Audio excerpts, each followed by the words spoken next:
Petunjuknya adalah kenapa orang zaman dulu itu umurnya lebih panjang dan hidupnya lebih sehat. Karena orang zaman dulu itu pikirannya nggak neko-neko. Sebenarnya kita sama orang zaman dulu itu sama. Cuma bedanya sekarang ini kita dihadapkan pada modernisasi yang membuat kita ini lemah secara mental, lemah secara fisik, ataupun lemah dari segi kemampuan. Nah, kasih contoh ya, orang zaman dulu itu suka jalan kaki ke pasar, kemana-mana jalan kaki, makanya secara otomatis tubuhnya sehat. Setelah tubuhnya sehat, tentu saja jiwanya juga akan sehat, mindsetnya juga akan sehat, dan umurnya juga akan panjang. Orang zaman sekarang mau ke pasar, mau ke depan rumah, kemana aja maunya naik motor, nggak mau susah. Itu ibaratnya kamu memanjakan dirimu sendiri. Ketika kamu memanjakan dirimu sendiri, berarti dari segi badan aja kamu udah nggak kuat. Belum dari segi mental atau kekuatan batin, kamu nggak kuat. Karena apa? Karena selama ini nih kamu jagain orang tua terus nih. Ngapain kerja-kerja? Orang tua itu udah ngasih warisan, orang tua udah ngasih tanah, ngasih rumah, ngasih apapun. Jadi nggak perlu kerja, nggak perlu memotivasi diri untuk berubah. Karena apa? Karena udah jaminan orang tua. Kita mau usaha aja udah dikasih sama orang tua modalnya. Usaha juga dibackingin oleh orang tua. Itu yang membuat kita kerdil. Kita nggak punya kemajuan di dalam otak kita, di dalam spiritual kita, di dalam mental kita, kejiwaan kita. Jadi kita ini dibiasakan nadong dari kecil di zaman modern ini. Jadi kenapa banyak sekarang anak-anak itu nggak cerdas, nggak pinter? Karena mereka berpikir, ngapain aku sekolah capek-capek, belajar capek-capek, kalau ijazah itu bisa aku tembak. Satu, kalau nanti aku itu udah dikasih harta sama orang tua aku itu sangat mencintaiku, dia akan memanjakanku, dia akan ngasih apa aja yang aku mau. Modal ketika aku berumah tangga, ketika aku punya anak, punya cucu, orang tuaku juga akan selalu ngasih uang. Ini yang membuat orang zaman sekarang itu mental nadah, ataupun dia nggak punya keinginan untuk maju di atas kakinya sendiri dengan kemampuannya sendiri. Karena apa?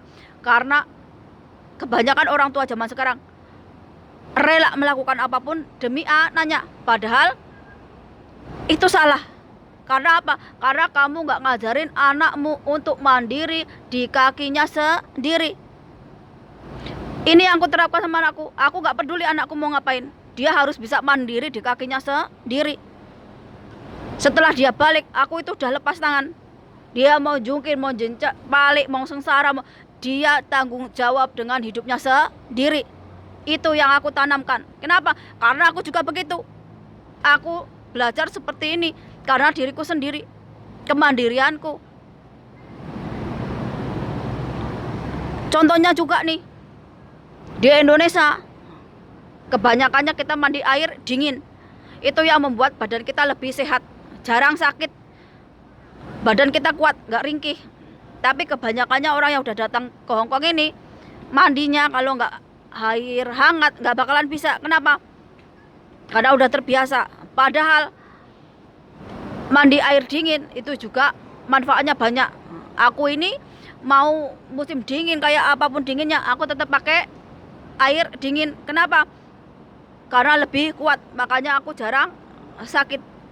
Kecuali kalau badanku itu mau ngenteng-ngentengi ataupun mau membersihkan sesuatu di dalam diriku, baru aku akan sakit-sakitan. Mau minum obat apapun gak bakal sembuh. Kecuali aku bener-bener udah membersihkan diri dari batin. Itu kenapa kita dikasih sakit ataupun dikasih ujian kehidupan lainnya. Itu bertanda bahwa kita itu membersihkan diri kita atau dalaman kita itu agar lebih bersih. Kadang-kadang kita tuh diingatkan dengan kelakuan kita yang nggak baik, yang penuh dosa, yang penuh maksiat, yang nggak bener.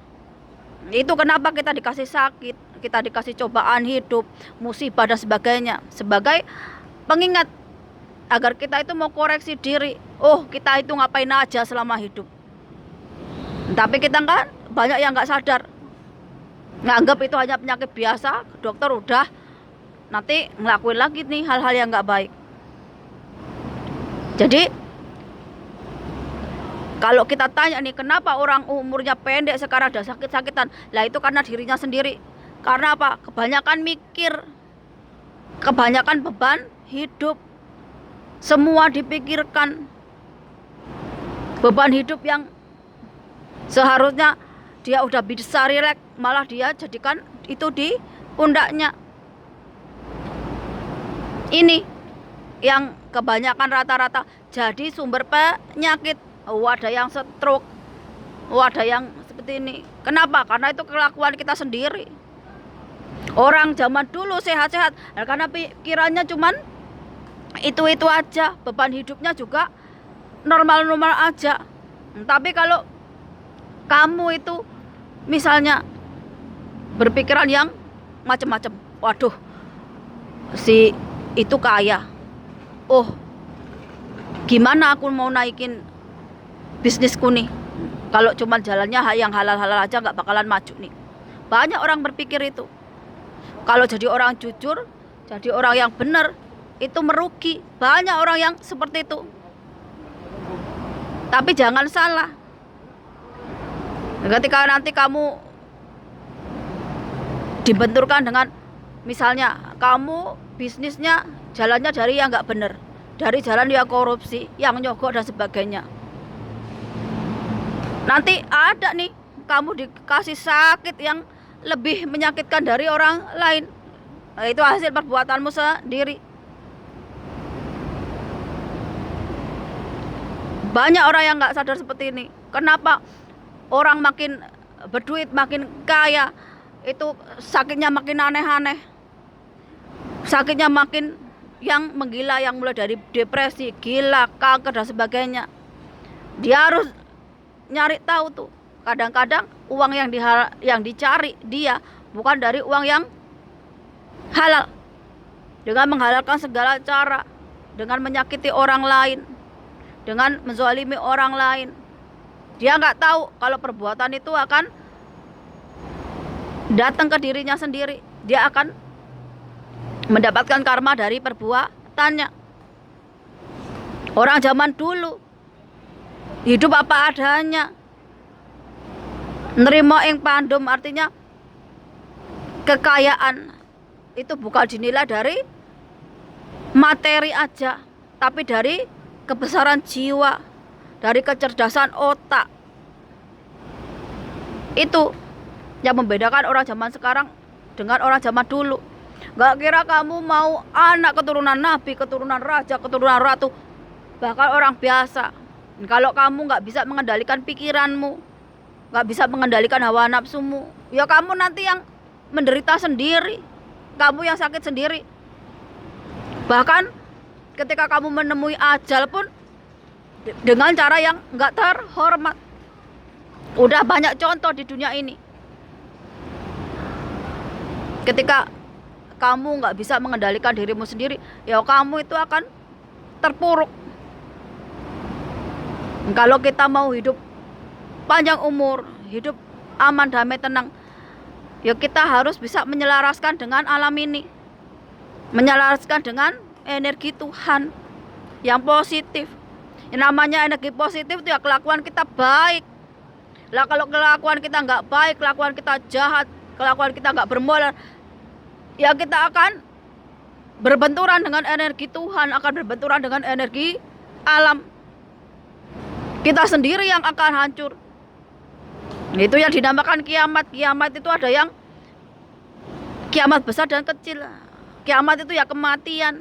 Kita mati dengan cara kita sendiri, atau kita mati karena cara dari yang lainnya, entah itu karena bencana, entah karena musibah, kecelakaan, dibunuh, dan sebagainya.